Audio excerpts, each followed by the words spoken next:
Welcome to the In Full Bloom podcast. I am your host, Ashley Renee. This is a space where we embrace the power of being true to who we are. We explore what it means to live in alignment with your purpose, values, and voice, because when you root yourself in authenticity, you don't just grow, you bloom.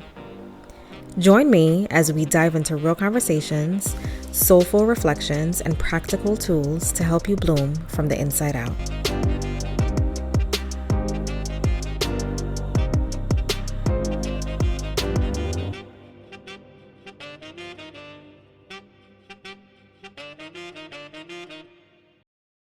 Welcome back to another episode of the In Full Bloom podcast with me, your host, Ashley Renee.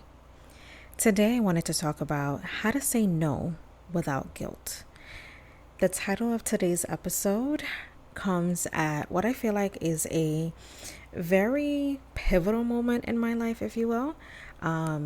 It is a season where I am somewhat revamping myself, reinventing what it means to be me, who I am in the season, who I'm showing up as, what I look like.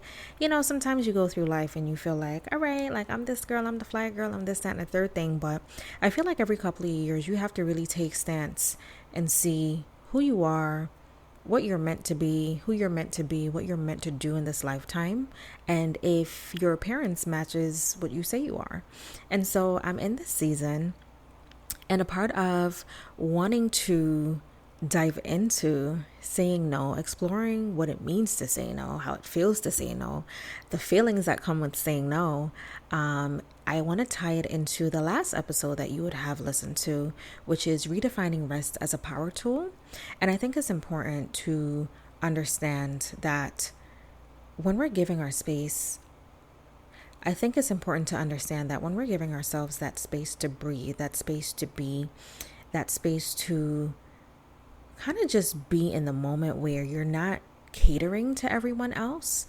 Sometimes no is a full sentence on its own and a word that you have to use that may, for lack of better terms, piss off some people. But you have to be able to say, no, not today. Nope, can't do it. Nope. Not going to give you an explanation, and leave it at that. So I want to dive into this episode. How to say no without guilt. So a little bit of a background. I first learned, if you will, to say no from a therapist that I was seeing a couple years ago.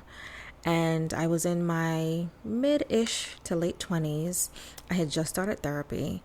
And I remember diving into a lot of different things that I felt like I couldn't overcome at the time. And, you know, it tied into my childhood. It tied into wanting to be creative in a space outside of my career and kind of feeling like I was being restrained.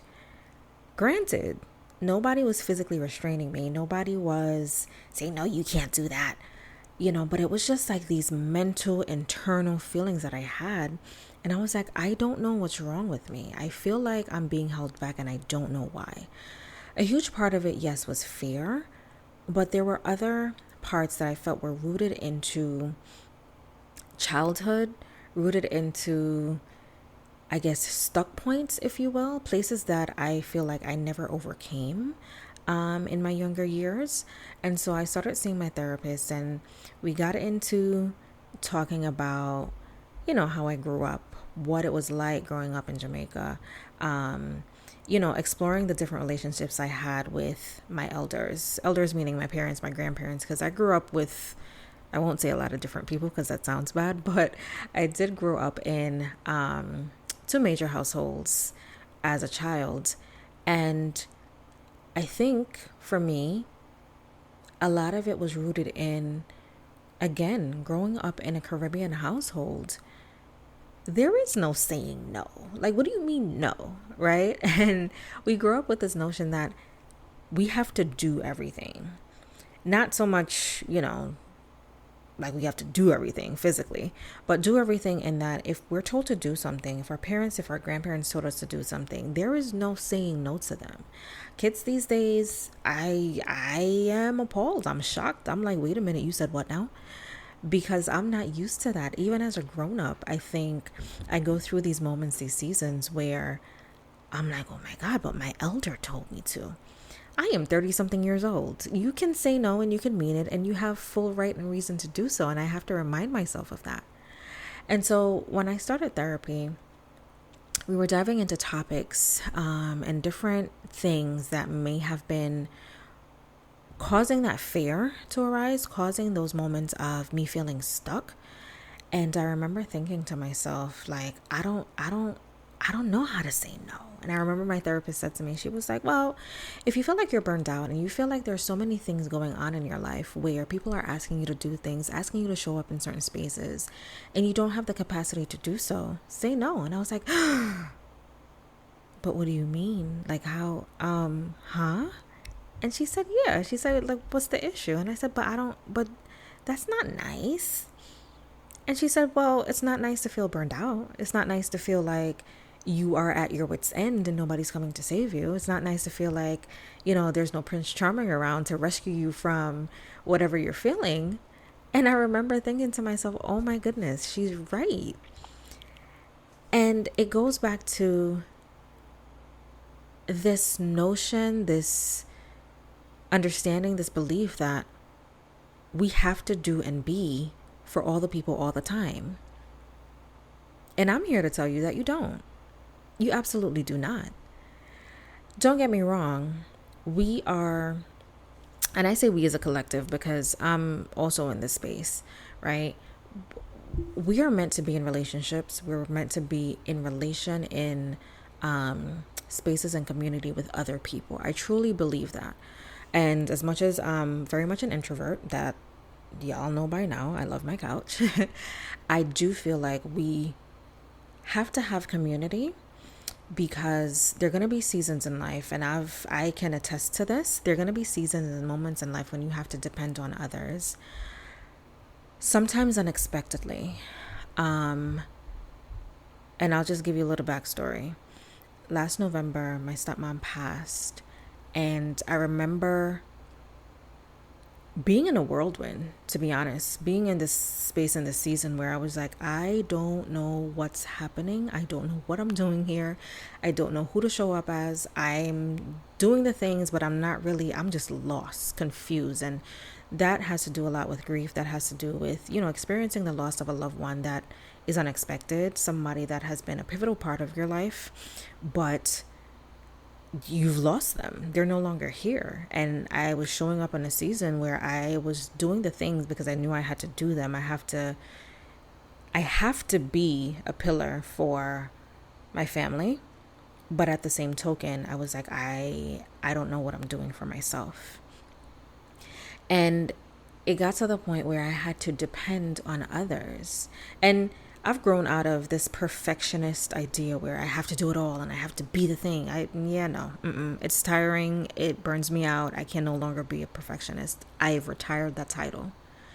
But I understood that depending on others, depending on my other loved ones, depending on people who may not necessarily have been as close to the situation, and this meaning friends, this meaning extended family, this meaning those people who we have been in community with that want to help, that are like, oh my gosh, I know what you're going through. Let me know what you need. People who, without a doubt, showed up without me even having to ask. And so there are going to be those moments when you have to be in community. You have to depend on others for unexpected seasons, for seasons where it is expected. Maybe you have kids and you feel like you can't do it alone. Maybe you're even married with kids, but you and your partner can't do it alone. You have to depend on others. But outside and apart from being in community, outside and apart from being in these spaces where you need people, there are going to be those moments when you have to focus in on yourself. There are going to be those moments when, even in depending on others, right, you have to cut off at a certain point and say no to things that you don't have the capacity to do, to be, to explore in those seasons. And I'm saying all that to say that there are times when you have to show up and you have to be all the things, and there are times when you have to step back and say, I can't. And that is a-okay. And it took me a while to realize that I didn't and I couldn't be all the things all the time.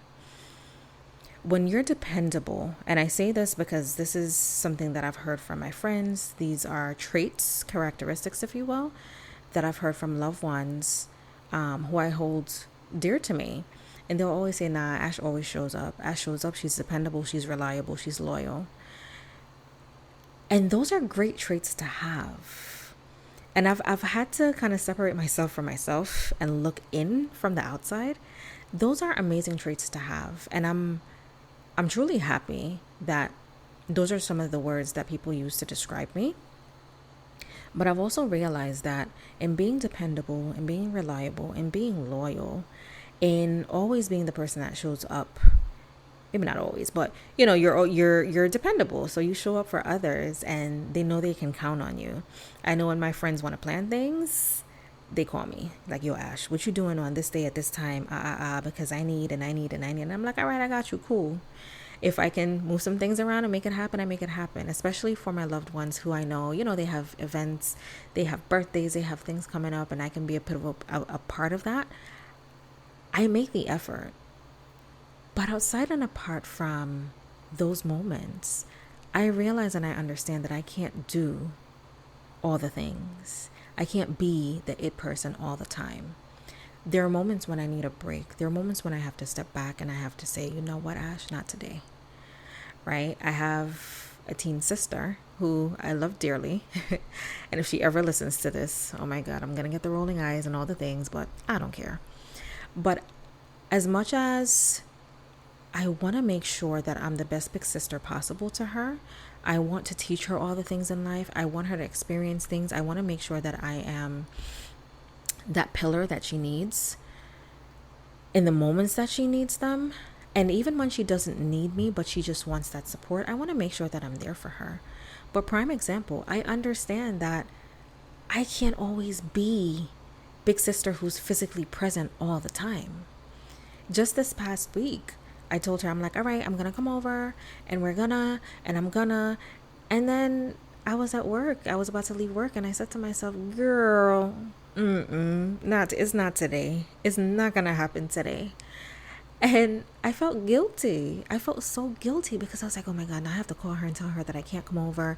Mind you, it's summertime. She's probably like, all right, cool. Do what you got to do.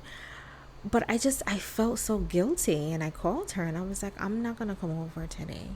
And she was like, okay. And I was like, okay, all right, cool. That wasn't so bad.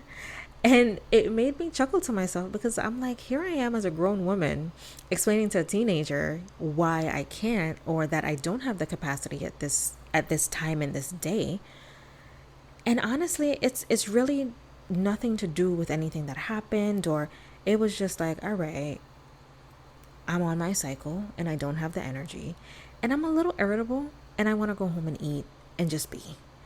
And I think for me, the beauty of our relationship is that as much as I discipline, as much as I sometimes scold and, put my foot down and I let her know, hey, listen, this is serious. I'm serious. Don't play me. There are moments when I realize I'm just a bigger girl.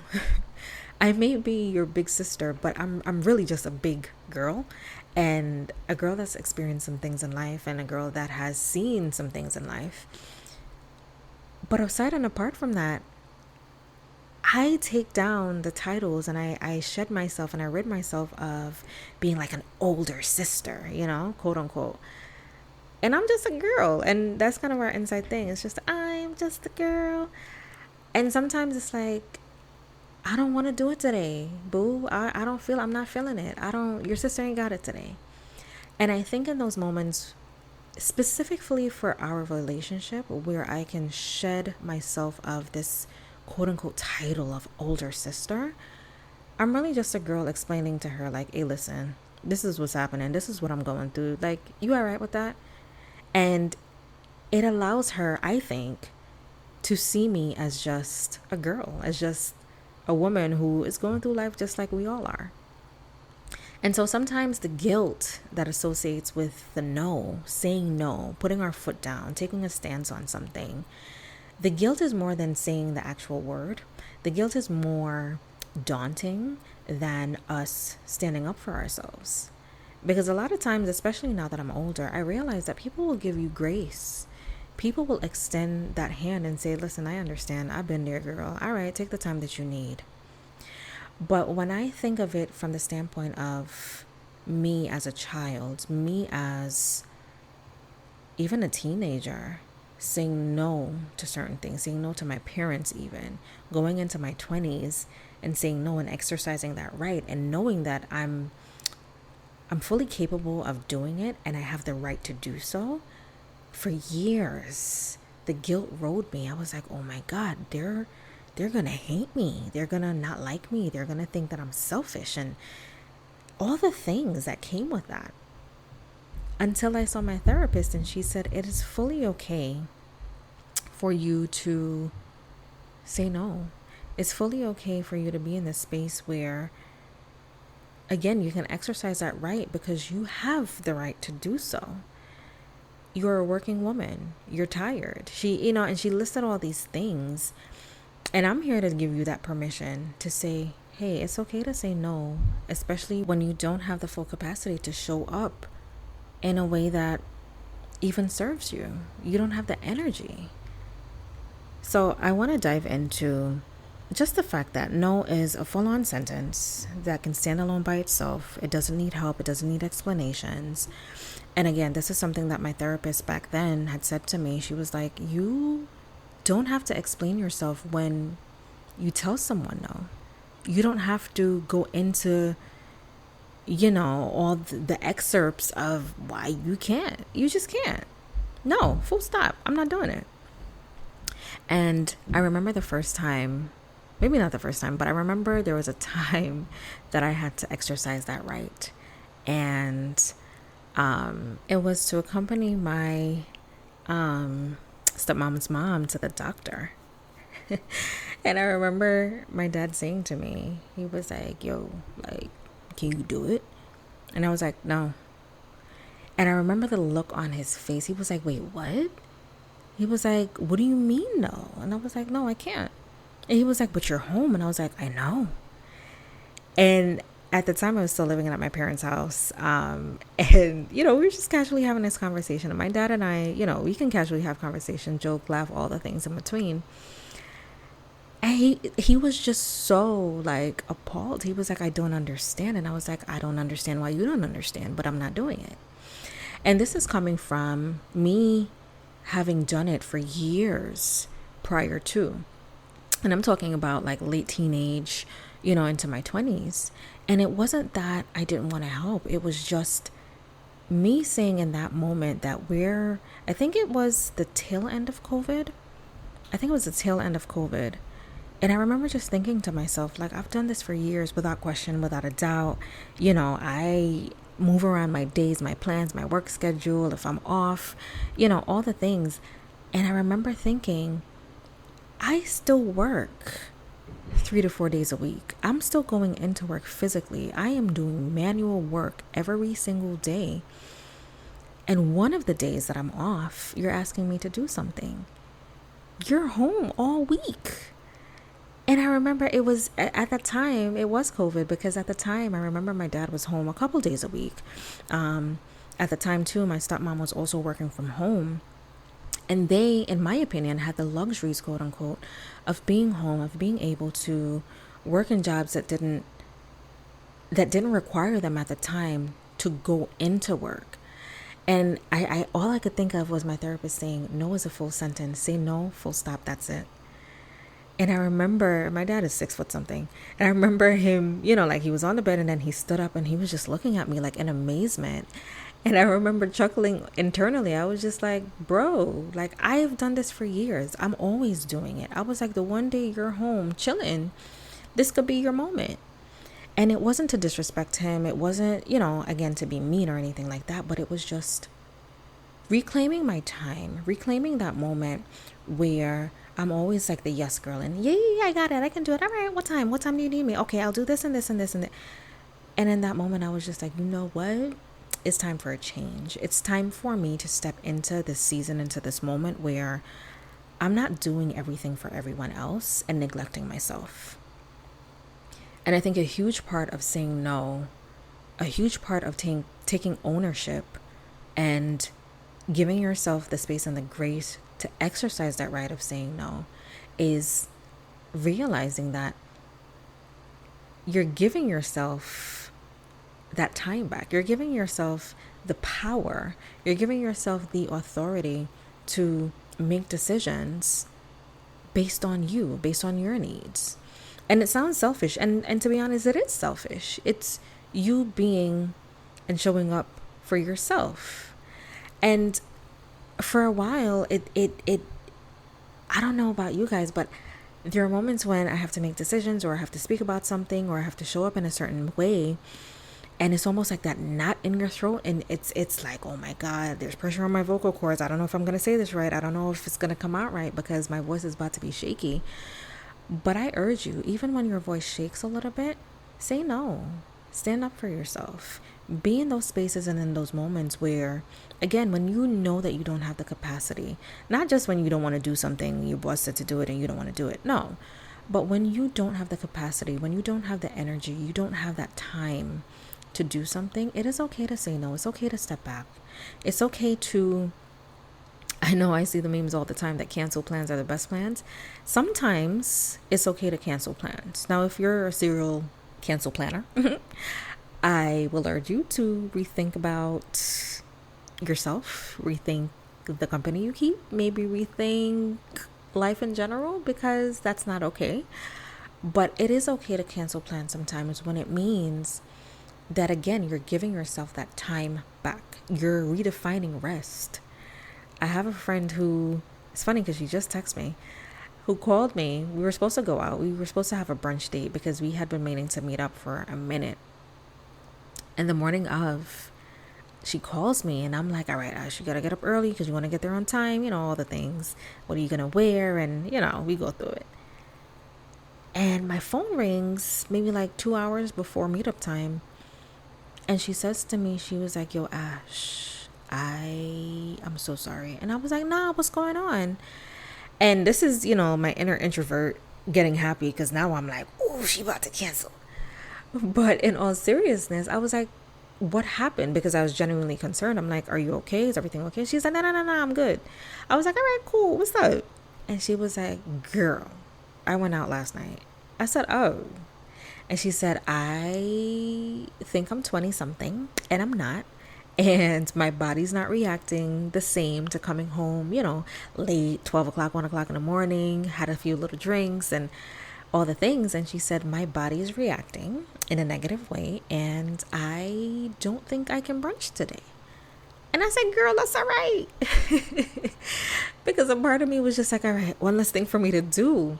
And it's not to say that I didn't want to go to brunch because we hadn't met up in a minute. And, between trips and start of summer and school finishing for the kiddos and all the things. And I remember, again, I wanted to go, but I remember just feeling like, okay, not this weekend. That's all right. And she was like, I'm so sorry. And I'm like, listen, it's okay. And before, we ended the call, I said to her, I was like, girl, I'm already on the couch. The TV's already on. I'm already on the couch. Like, it's okay. But prime example of knowing when to say no. Sometimes we have to cancel plans. Sometimes we have to kind of get in the way of ourselves because we don't necessarily realize that we're a detriment to ourselves because we want to do everything and be everything again to everyone, not realizing that it's okay to say no. Sometimes we have to listen to our bodies too.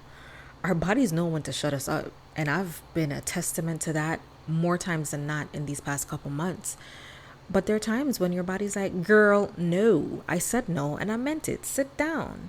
And so for her in that moment, it was her body saying, no, no brunch today. We can't afford to do that. And for me, it was just a happy moment because, again, I got to, reclaim that time, got some rest in, all the things. But again, going back to the reasons why it's so scary for us to say no. For me, I think it arose during childhood. And for a lot of us, I think it does too, where we don't necessarily feel like we have the autonomy to exercise that right. Because again, our parents kind of drilled in us. Like, what do you mean no? You can't say no because you're a kid and I said so and you can't. And that follows us into our adult lives where Whether it's work, it's personal, it's the kids, it's your husband, it's your wife, it's whomever, we're always saying yes. We're the yes woman, and we want to make sure we do it all so we can look like the superhero, and we want to be praised for the work that we do. But again, for me, it's exercising that right and knowing when to pause, knowing when to stop. So some of it, yes, is learned behavior. Overextending yourself. For me, I think constantly saying yes to certain things was causing me burnout. And then I realized, and I remember one day saying it to my parents, I was like, you have to understand that my days off is my days off, not the day for you to plan things for me to do. And I'm just going to pause for a little bit. Because a lot of us, especially those of us who don't work 5 days a week, well, that's not me anymore, but when I was only working 3 to 4 days a week, I felt like at every stop, my days off was being planned for me. Something was being dropped into my lap and it was like, oh, Ash, can you do this? Can you go? Can you?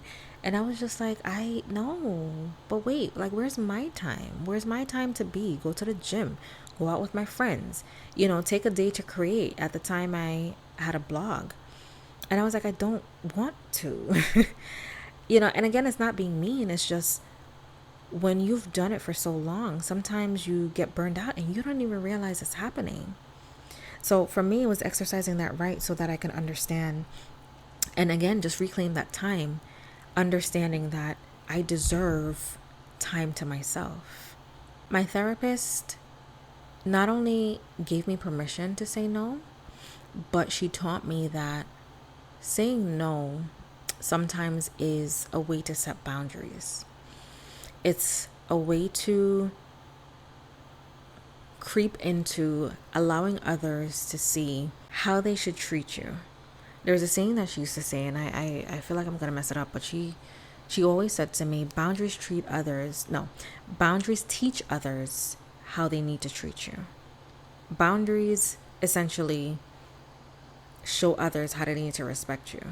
Sometimes, you may be in a little fling or a situation, a relationship, and when you say no, that person kind of gets defensive. Wait, what? How come? I don't understand.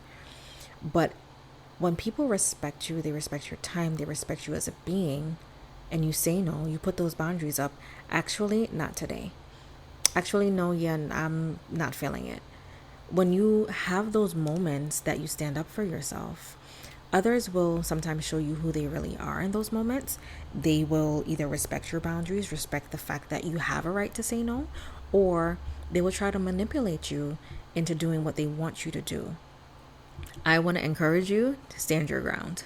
It took a while for me to stand in my ground, really stand in my decision and make it plain that I wasn't going to waver in whatever relationship it was, right? Even with parents, sometimes it's hard. Sometimes you can almost feel the fire and the heat from the other side of the phone because your parents are blowing a gasket. They're blowing a fuse. But for me, it's helping them to realize that I'm also a person. I remember having this conversation with my mom some time ago, and she said, again, our elders, she said, sometimes our grand aunts, I say grand, I know American culture, we say great, but our grand aunts sometimes call us, they need help with something or something's coming up, we have an event and they want, the youngins to come over and help or to do or to be. And she said, sometimes, I just want to come home and just sit on my couch. And I was like, that sounds familiar. That sounds like me. And we had a conversation about it. And I said to her, sometimes when you call me, it's not that I don't want to talk because we don't necessarily speak every day. I said, sometimes you're calling me at the wrong moment. The moment when I'm literally stepping into my house and getting ready to strip. The moment when I've just woken up and I'm just like, not right now. That moment when I've finally gotten that second to breathe and my phone starts ringing and I'm just like, I really hope this is not an emergency because I don't have the capacity. And I had to explain to her and she agreed. She was like, I get it. Like, I fully understand where you're coming from. And sometimes it might feel to the other person on the other side of the phone, on, the other end of things, they might feel like, oh, you ignored me. Oh, but you shut me down. You rejected me. But it's not even, sometimes it's really just us being in a space where we need to show up for ourselves, it has nothing to do with the other person. And that's why I'm saying no without being guilty is refreshing. It is something that I feel like needs to be practiced. I had to practice, even in small moments where, somebody's not necessarily asking me something, but just saying no out of practice. Ash, can you? Nope. And I stood on business on that. As soon as sometimes, somebody sees me, they be like, and I'll be like, nope. I'm not even giving them the space or the second to finish the phrase or the sentence or the question because I already know it's a no. If it's today, nope. Maybe tomorrow, but ask me tomorrow, not today. Right? So giving ourselves that space and that grace to set those boundaries, I think is very important. Understanding too that if your boundaries are being crossed, as I said before, I relate boundaries to respect, and it's something that I was taught. And so if your boundaries are being crossed, you want to look at that relationship, that situation, and really assess what it is. Is it the person? Is it the situation? Is it the ask in that moment? Some things I think warrant conversation. Other things I feel like they don't. If I have to explain my boundary to you in a way where I feel like you know that you're being disrespectful, I should not have to explain myself, and I won't. And especially in those moments when I say my no, I don't feel guilty because I deserve respect, especially in people that I give respect. I think that it's a two-way street. And if you are willing to manipulate or cross or disrespect my boundaries, you don't deserve the right to understand where it's coming from. I absolutely not. I stand on that, and I urge you to do the same. There are going to be those moments when you want to slide back into, I'm going to say the norm, but want to slide back into that just season of saying yes to everything. When people show up and ask you for last minute things on the fly, or you're burned out, you're tired, you're on your wits end, but somebody's asking you something and you feel so guilty, so you feel like you need to oblige them. No. And sometimes you're going to waver, sometimes you're going to do things out of routine, even, right? It's a loved one and it's like, oh, it's a little thing, but it's a routine. And so you're going to have those moments where you slide and you're like, oh my God, damn it, I should have said no, but I said yes, and now I don't want to go back because now, I don't want to be or look like I'm unreliable or mess up their plans because now I've committed it, all the things. And that's okay. It's going to be shaky for a little bit. And I'm not saying, I hope that you don't walk away from this episode thinking that Ashley told you, because she did not, thinking that Ashley told you to say no to everything. It's not that. But it's realizing and recognizing when you don't have the capacity, the space, or the grace to do something, especially for others, and you are reclaiming your time, your energy, your peace, and your rest. It is okay in those moments to say no, and say it without remorse, say it without guilt, saying without feeling like the world is going to end. It is a-okay. So, in saying no, in not feeling guilty about it, you may want to, especially with your loved ones, start small. These are some of the things that helped me. I started small. I started with the little asks. And again, it wasn't to be mean. It was just, one, exercising my right. And two, knowing that if I truly couldn't or didn't have the capacity to do something, I gave myself the space and the grace to do so. I also want to urge you to set up yourself in such a way where, unless it's an emergency, there's some seasons that are going to be very different in the sense that you may have to show up, as I said before, a little bit more for your loved ones, for the people around you. You may have to, in those seasons, kind of bite the bullet, even though you're tired, even though, all the things are crushing and, crashing down. You may have to show up a little bit more in some seasons.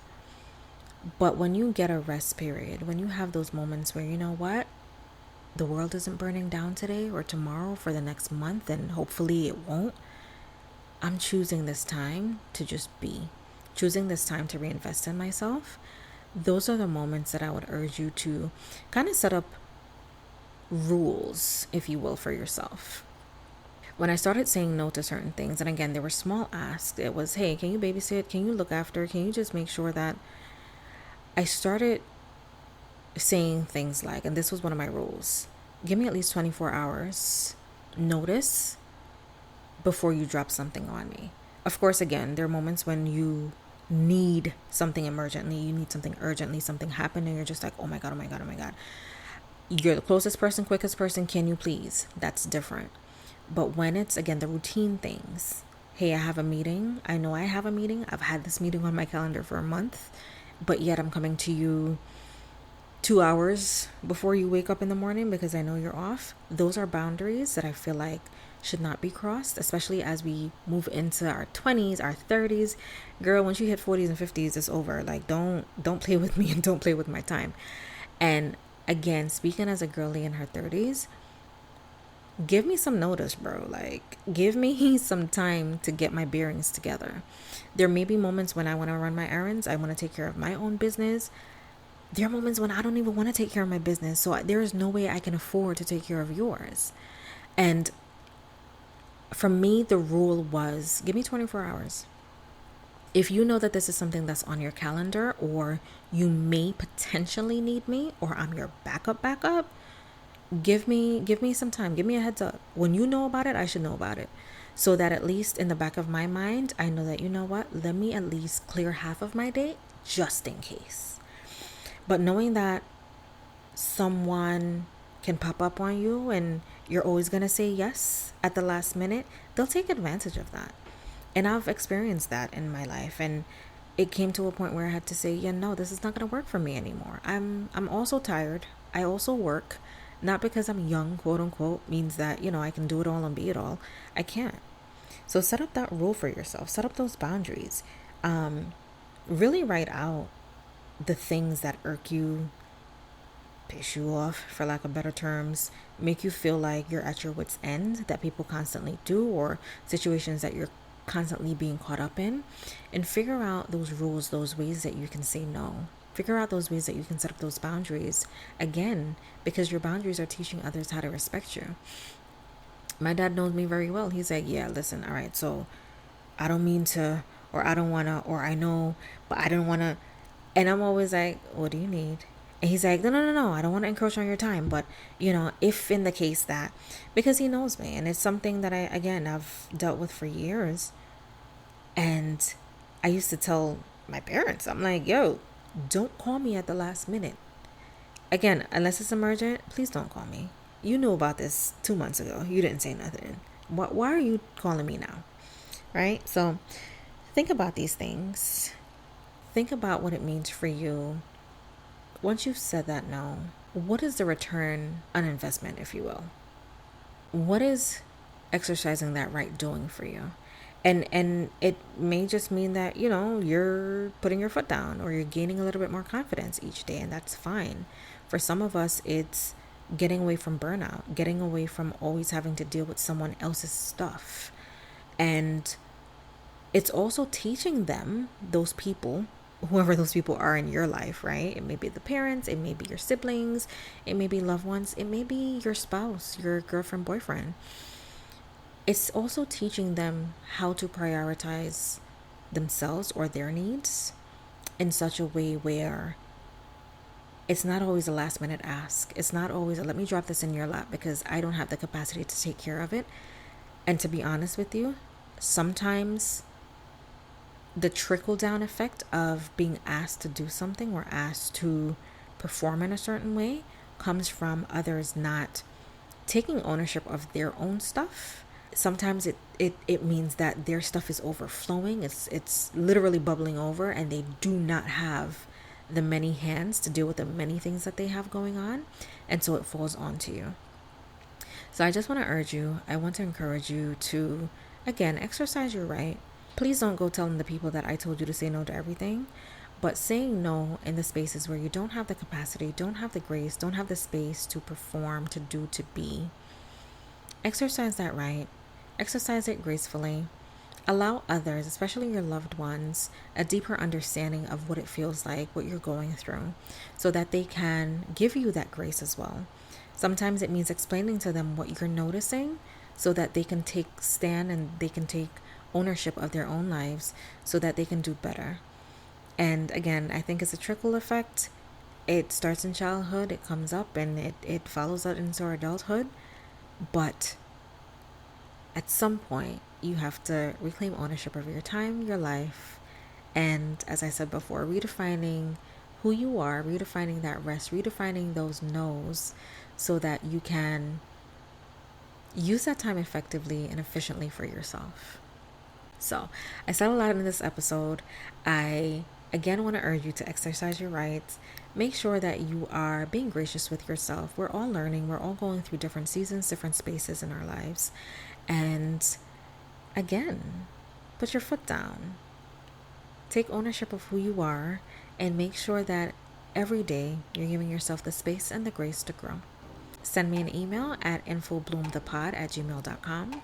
Send me a DM on Instagram. You can always message me. Let me know how the podcast is serving you. Let me know how you think about these episodes or what you think about these episodes.